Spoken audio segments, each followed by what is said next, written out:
Týrcast 16. My name is Herr Johansen. I am the singer and guitar player of Týr, and my hair is a bit out of whack.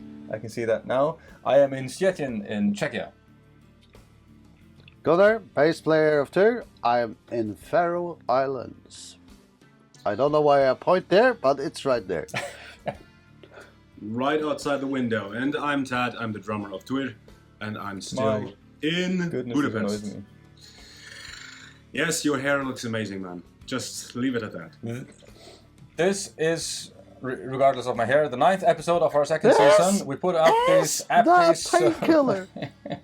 We put out these episodes on the 7th and the 22nd of each month at 1700 hours Central European Time on YouTube, Spotify, Apple Podcasts, Google Podcast, and Buzzsprout. We also put this on patreon.com/tierband. You can have early access to this and some extra material there. Now, since this is Týrcast 16, do you know actually when somebody is gonna watch this, they're gonna scroll past all of that and just get to the point? Sorry, I had to say it. Yes, Probably. So scroll to this point. Yeah. And Týrcast 15, we mentioned the incident and some episodes with John Schaefer from Iced Earth and Demons and Wizards, with whom we were on tour. And during that discussion, I said that I thought John Schaefer was very American. And Peter Glanville puts the question to us on Patreon: what does very American mean? Now, that's an interesting question, I thought.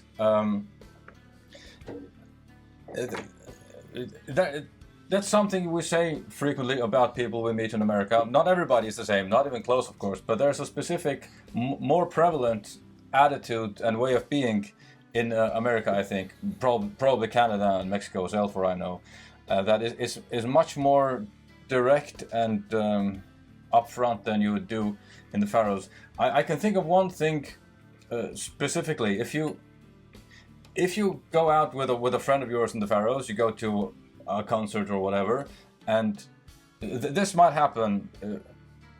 You meet a third guy, and he comes over to talk to you as if you know them, and you have a chat with him. The third guy goes away, and then you ask your friend, "Who was that?"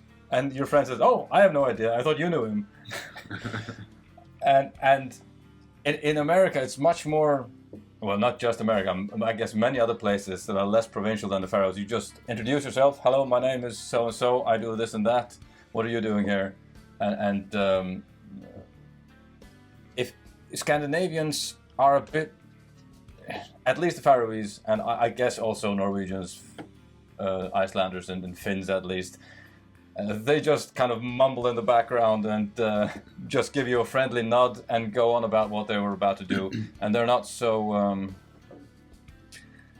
I hate to say loud, but I think Americans speak like very clearly and directly about what they're doing and what they're thinking and who they are, and sometimes a bit much. American small talk is considerably much more involved than Scandinavian small talk. People will tell you the story of their lives if you give them a chance, whereas, something like that is what I mean when I say very American.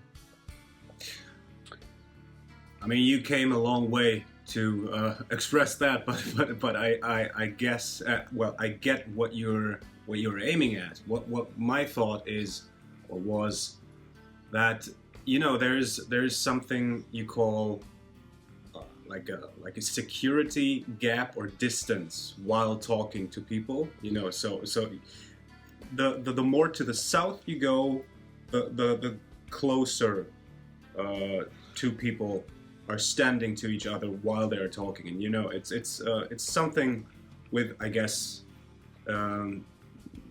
with the has to do something with the country where you were brought up, and in the north, you know, this distance is bigger, and you're not talking that directly to each other, and that's what I experienced in the US as well. That you know, this gap is not there, or it's very small, and you know, they're very upfront, and even if you met them like 2 minutes ago, they are already talking about, for example, their business or what you are doing there in the country, and it's upfront. Yeah, I think that is very American, very upfront, very direct. And cool. And I must say that is pretty pleasing at sometimes, because it feels pretty safe when you meet a person. You kind of know where you have them right away. One should think, at least. But I think also their appearance have something to do with it all. There's something about American. Somebody just looks American.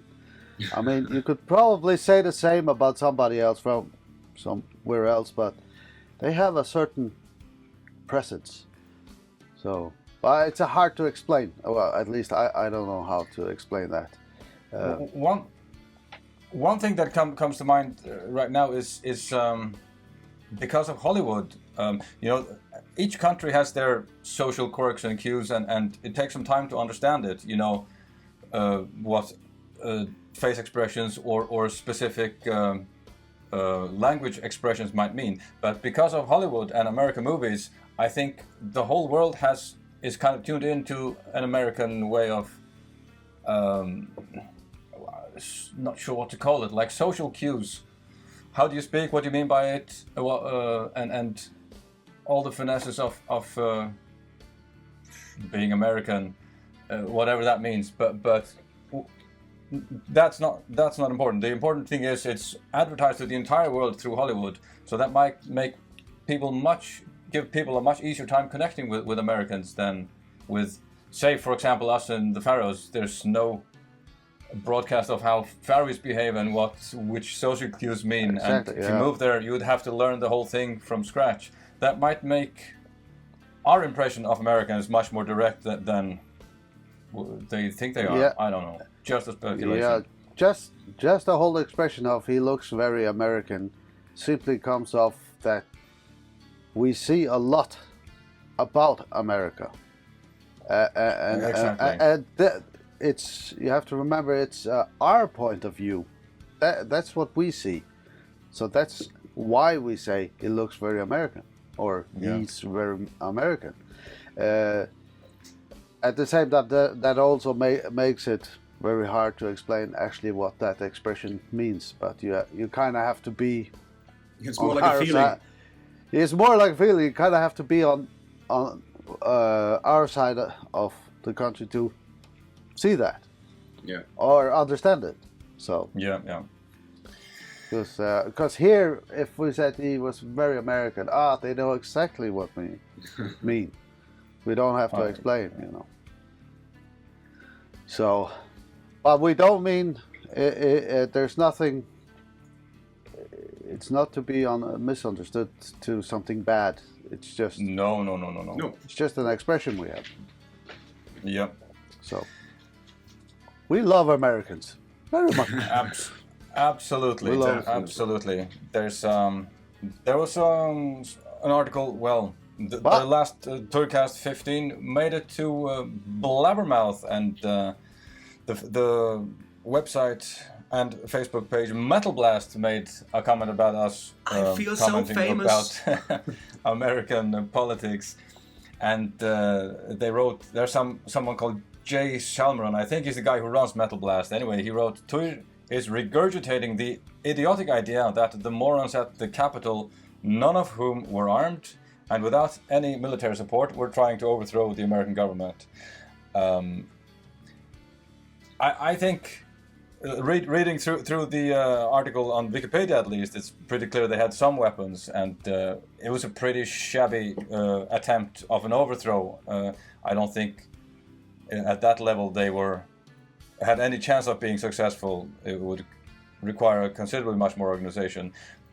But that does not let them off the hook, in my opinion. And even if they were fooled by the president that the election was stolen, like I said last time, it is still your personal responsibility that the information you have is correct.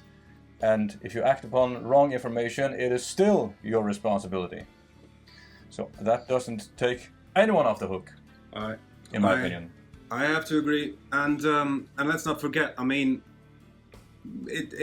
I don't think this was really like organized and orchestrated that several hundred people rush into the capital and overthrow the government. No, but it's still not really just a boys' prank.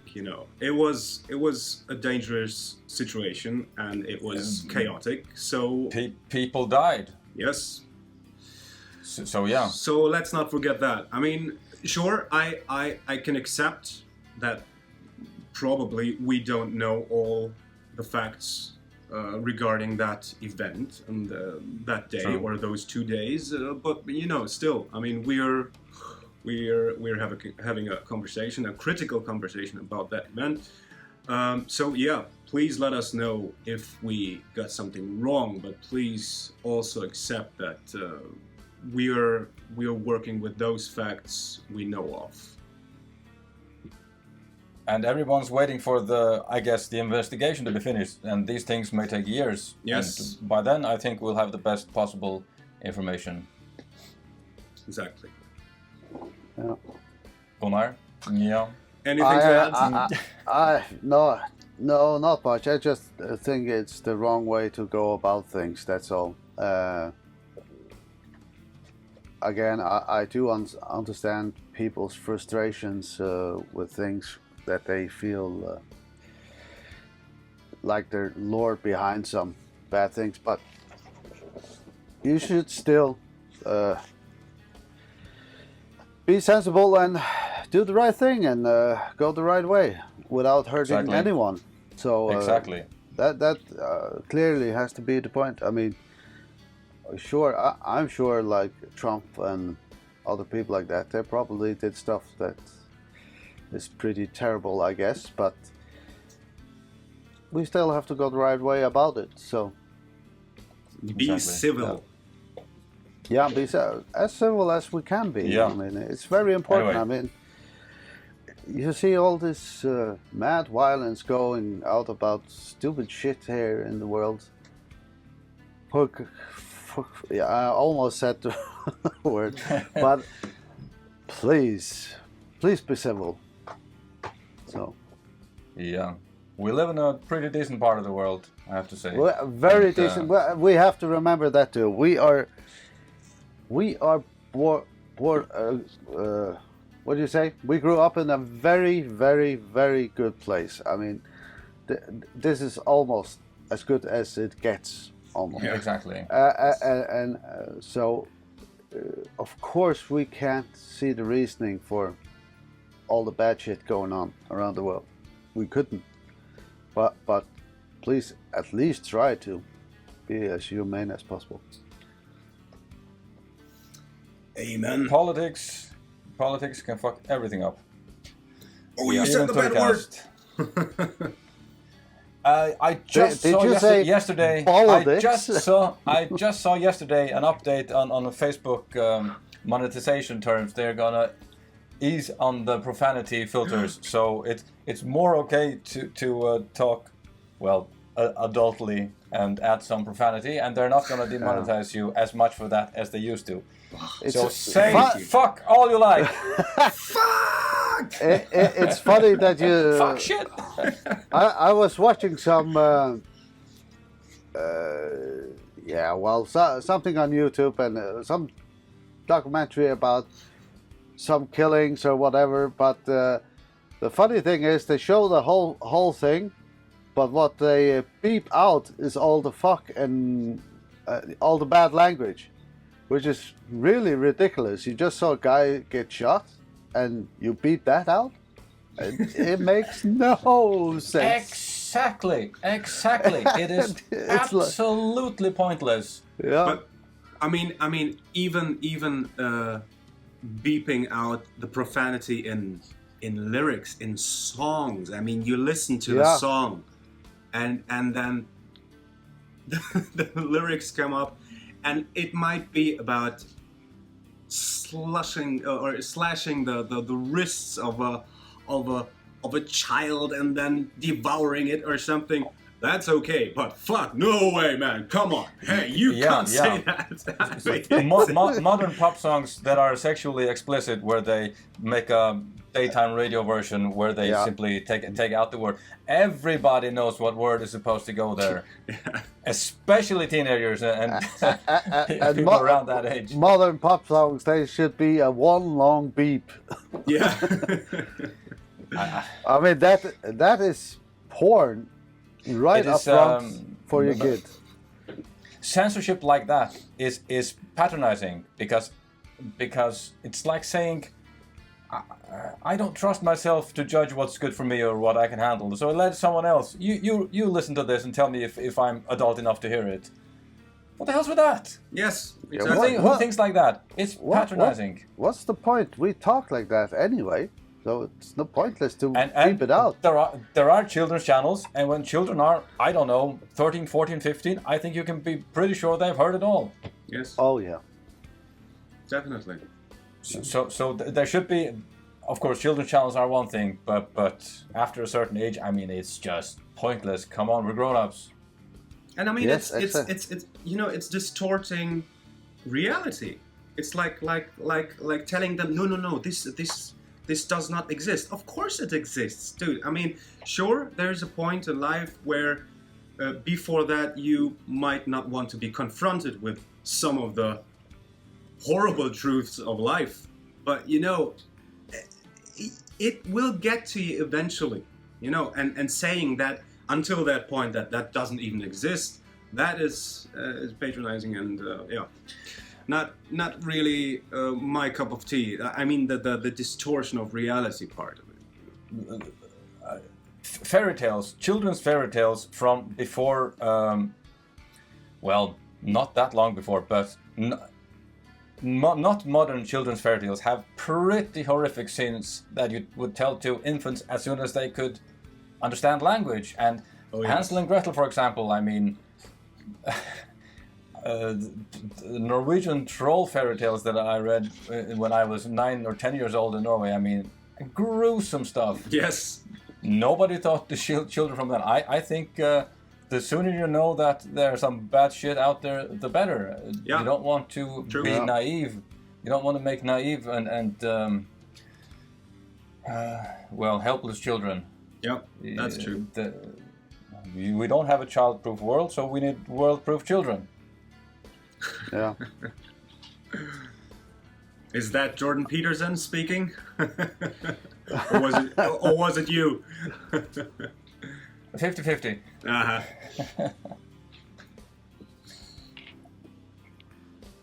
Anyway. Oh, awkward. Why did we start this podcast in the first place? It was not to talk about stuff like this, but here we are. Unless you have more to add to that, I think we'll just jump to the questions from the listeners. Let's get on with the questions, man. On patreon.com/tierband. Sarah Paris. Fancy Sarah that. Paris? She asks. Yeah. Here, how did you break your toe that time? Which time?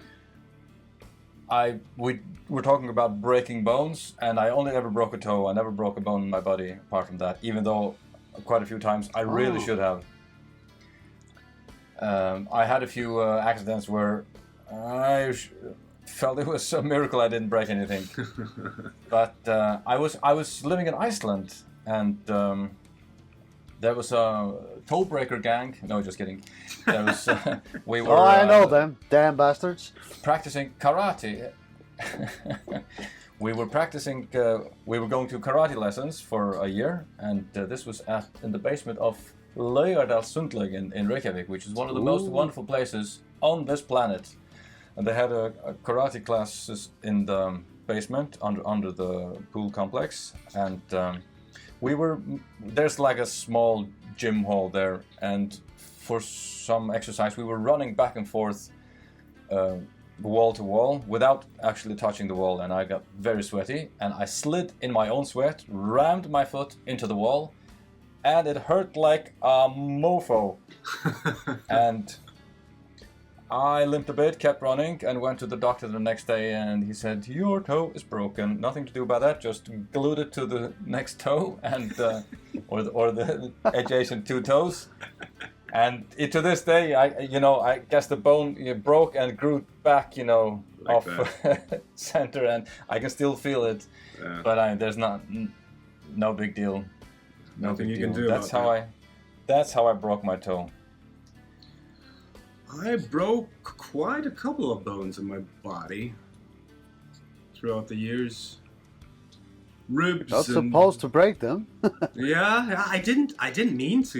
It just happened. But yeah. Did your horse do it? Some, yes.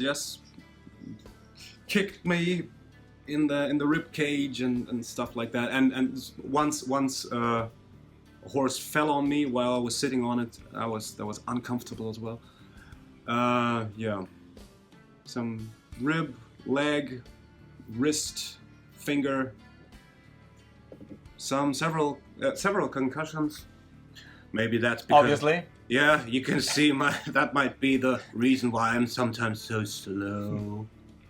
That's the reason you only speak 5 languages.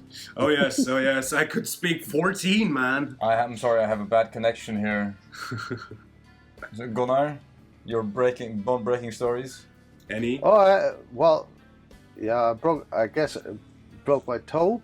I got in a fishing factory. They lost one of the big cases. It's about half a ton. I got on my toe.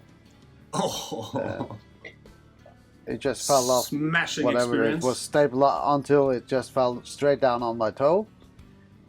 It hurt a little bit. I actually didn't look at it. I just tried to proceed working because this truck had to lift it off for my feet. Forklift. Forklift, yeah. And so I tried to work, but I couldn't walk. I could not walk at all. It was terrible. So I went to the doctor, and I hadn't even looked at it. So I felt my boots were getting wet. Oh. It was not a pretty sight because when I took my foot out of that boot, I mean, that thing looked like a pancake. I mean, That's bad. half a ton. Yeah. Must have been horrible.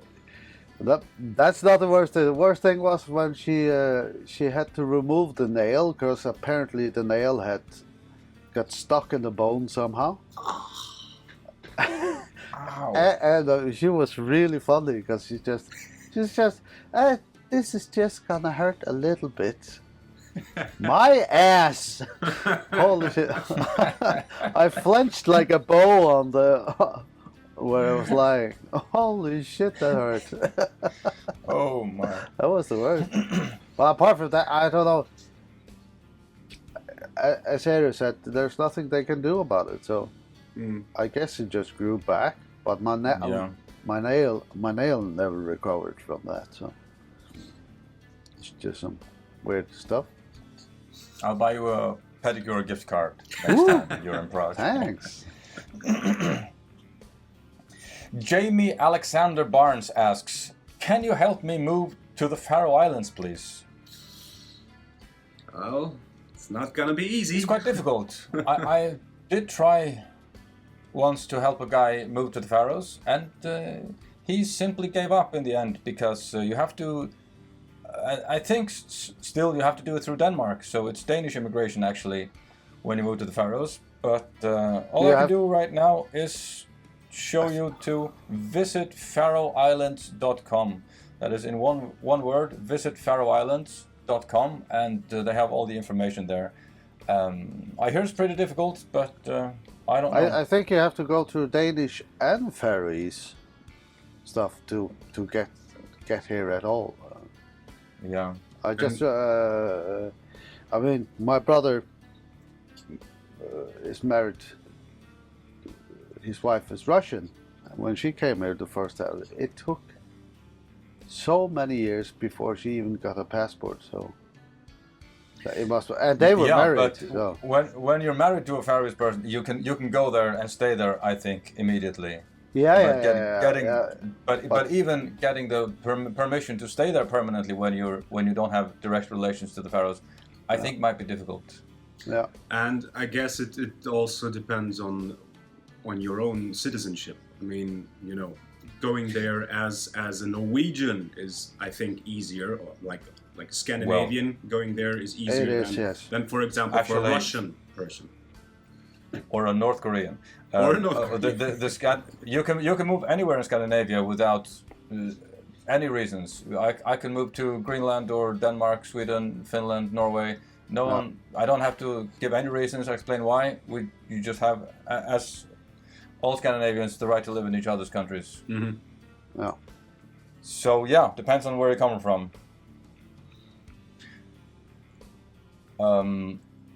Michelle Taff Waldman asks, love your music, just need to buy more to replace those I lost in moving. I suppose she's talking about CDs. Any suggestion on best site to get them all? Oh. Yes. If you go to Týr.fo/merch, you see which CDs we have there. Some may be sold out at the moment, I think. If it's sold out there, then the best place to get it is at napalmrecords.com or metalbladerecords.com. We get the same share no matter where you buy it. Don't lose stuff while moving. It happens. Actually, I lost more stuff while touring than anything else. I lost a few things moving, but touring, man, you can forget. Well, not you. I can forget. You can forget. Passport. It's amazing. I thought I was really clever once. As we talked about many times. No, you weren't. I thought I was.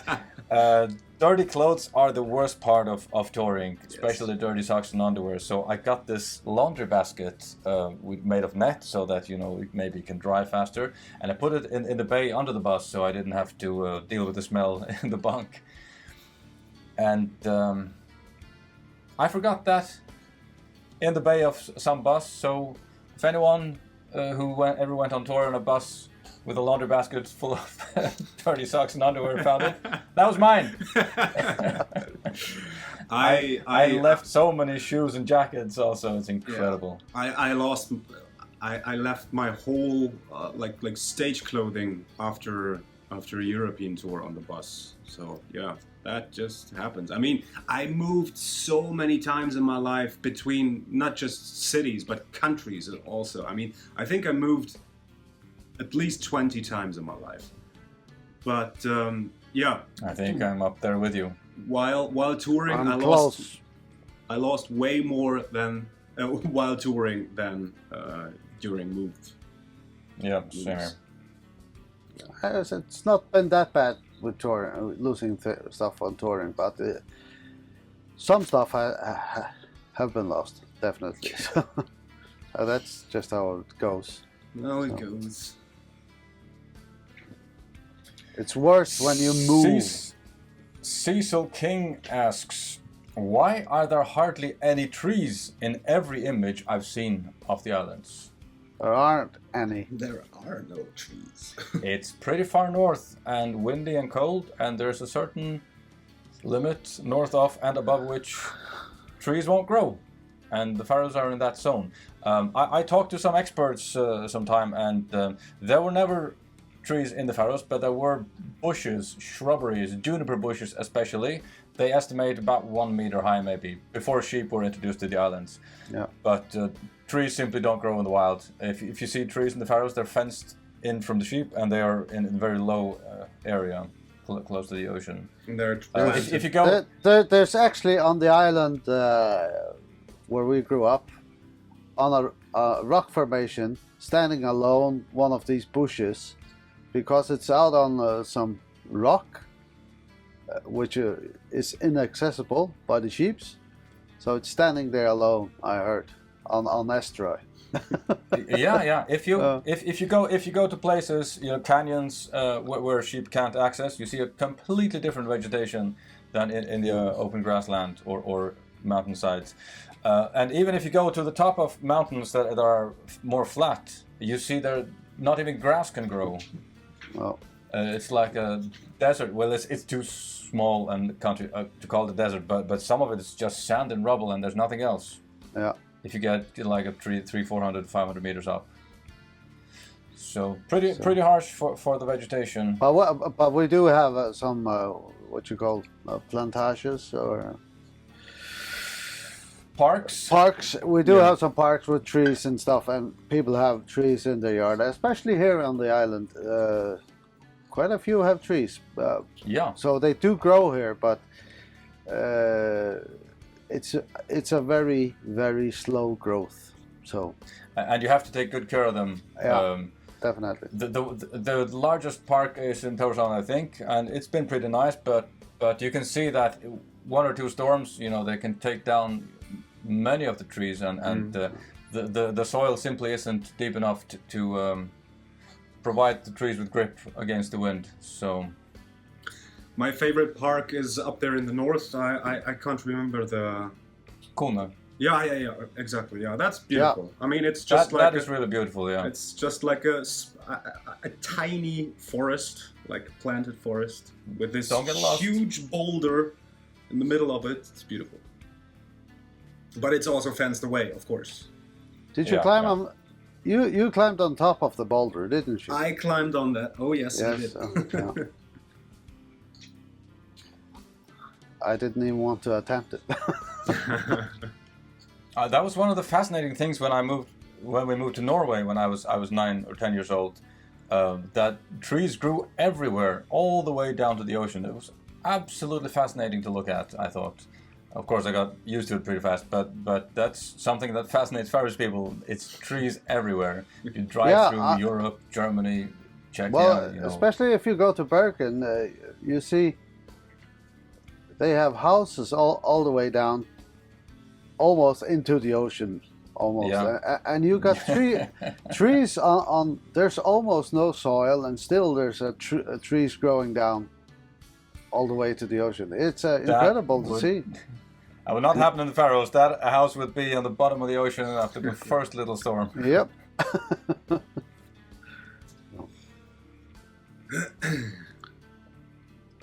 We have had a bandmate challenge last time. Shoot. Damn, I thought you were gonna skip it. And that was from Gunnar. Yeah. And Gunnar challenged us to write some lyrics. Well, I have to say I did not write a thing in the last 2 weeks. I had a look at some of my earlier lyrics while I was in a band where I was the singer, and I wrote all of the lyrics. So they're pretty okay, but not tier material. So I'm sorry I did not finish that challenge. You're not gonna read us any of your poetry? Not right now, no, sorry. Gunnar? Ooh. I'll start out. Little Herdy had a shoe. In the shoe she had a poo. No, sorry. I failed. Beautiful. I failed. I completely forgot this. Shit. I wanted to write something, but I had I just when you said yesterday that we're gonna do the podcast, I went, what the hell was the challenge? Oh. I give you a second. Yeah, 10 minutes or something. I'm told that the food is waiting for me, which is beautiful. Victoria's mother makes the best food you can imagine. I go jogging almost every day, at least every other day, a bit more than that. Then I don't do the best one.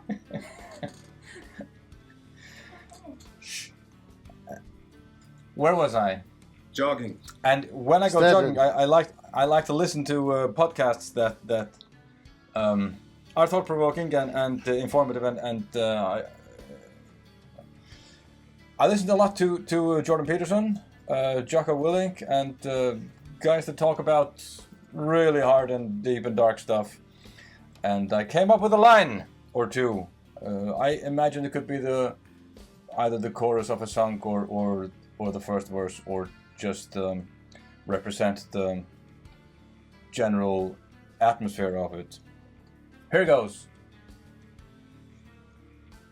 Redemption or damnation, the monster of creation that lives on the border of chaos and order.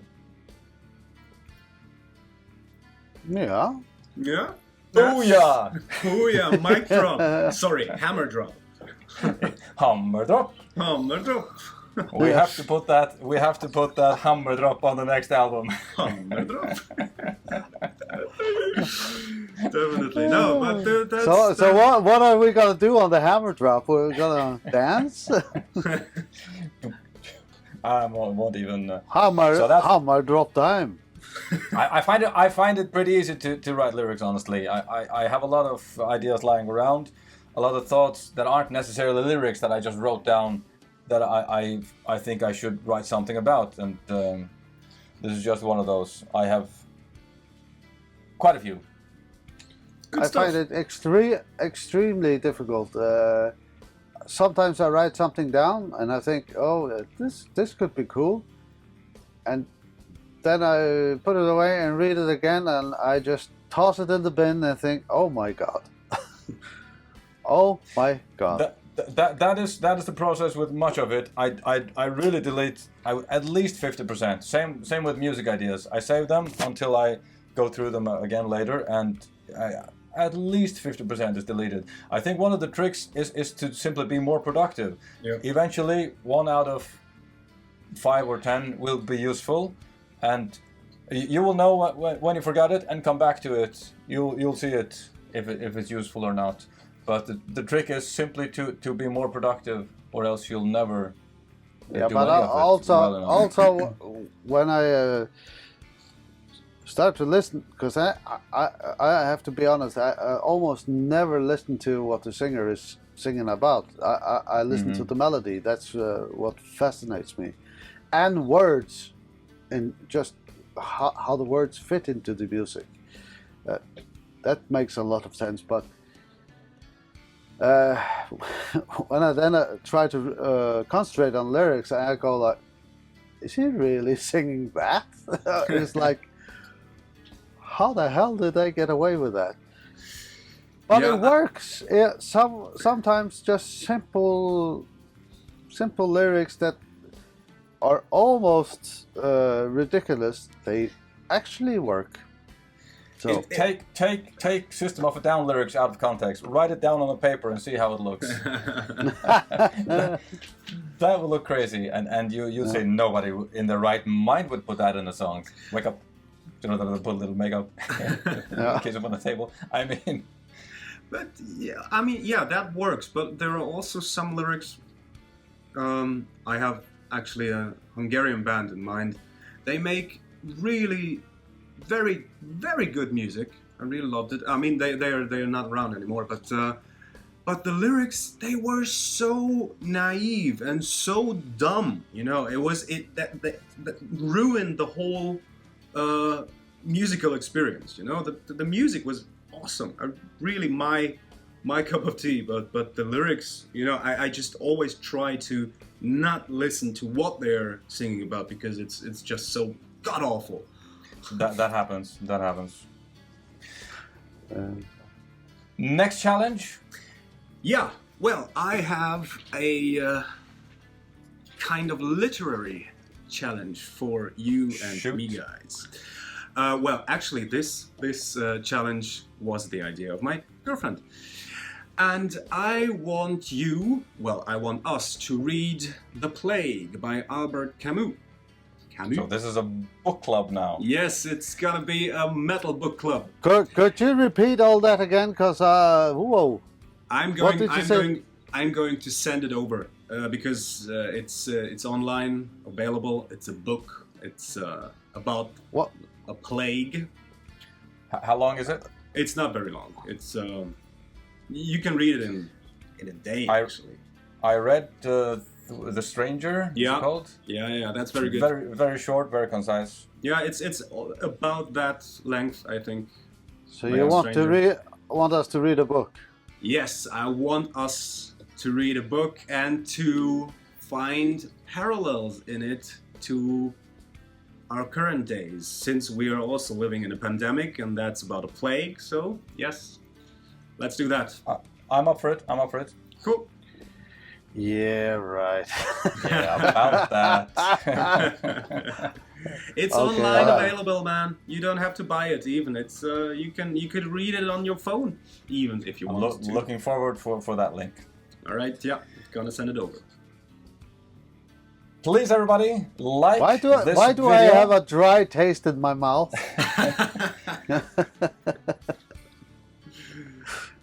Who was the author again? Albert Camus. You'll get the link. A camel. French guy? Yeah, French guy. Or was he North African? I'm not sure if he was born there, but he spent a lot of time in Algiers, I think. Yeah. Yeah. Like I said, please, everybody, like this video because we are so darn likable. Yes. Follow us on Instagram, where we are Týr_official. On Facebook, you'll find us as Týrband, as well as on YouTube and Twitter. Go to bandsintown.com/Týrband and track us there, and they will let you know when we go on tour again, so you don't miss important shows in your area. On YouTube, you can hear all our music, and at Týr.fo, you can buy our CDs, LPs, merch, and sign up for the newsletter. Please go to patreon.com/Týrband if you want to put a question directly to us, and we will answer it right here on the Týrcast. I suppose that's it. So? Thanks for watching, and see you again on the 7th of June at 5 p.m. Central European Time. Okay. Bye-bye. Bye-bye.